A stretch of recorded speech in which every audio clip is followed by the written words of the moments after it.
All right, number 43. Several thousand years ago, people in what is now North America began to grow corn, which grows faster and produces more food per unit of land than do the grains these people had previously grown. All right, so thousands of years, we began to grow corn, which can grow more food per land than we had previously been able to. Corn is less nutritious than those other grains, however, and soon after these people established corn as their staple grain crop, they began having nutrition-related health problems.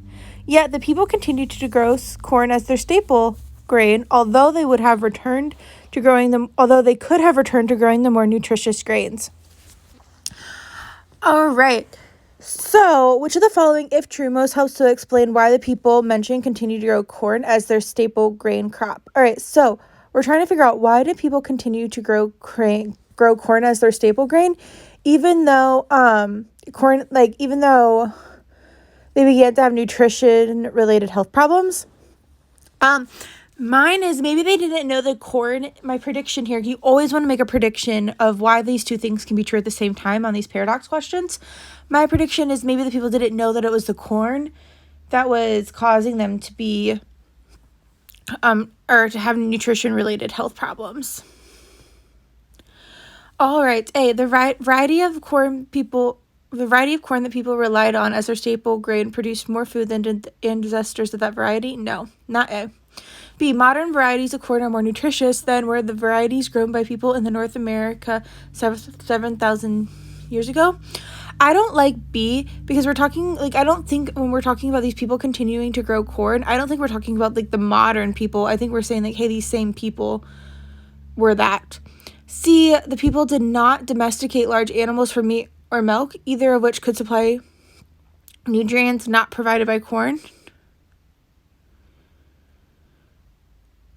Potentially, because this is explaining why they got something else, but I don't think that really explains why they didn't go back to the other crop. D, some of the grain crops that could have been planted instead of corn required less fertile soil in order to flourish than corn required. Well, this actually is the opposite. It's hey, these other crops require less fertile soil, so I feel like that would be easier to grow these other grain crops. And then E, the people discovered some years after adopting corn as their staple grain that a diet that supplemented corn with certain readily available non-grain foods significantly improved their health. Yeah, I'm going to go ahead and go with E, because it's saying that, hey, we did adopt corn as our staple staple grain, and then we realized that, hey, we have these nutrition-related health problems. However, we realized then that we could supplement the corn with a certain readily available non-grain food, and it significantly improved their health. So it's maybe these people were able to have the corn in abundance and then also take this other supplement, and they could have improved health. And so that's why the answer is going to be E.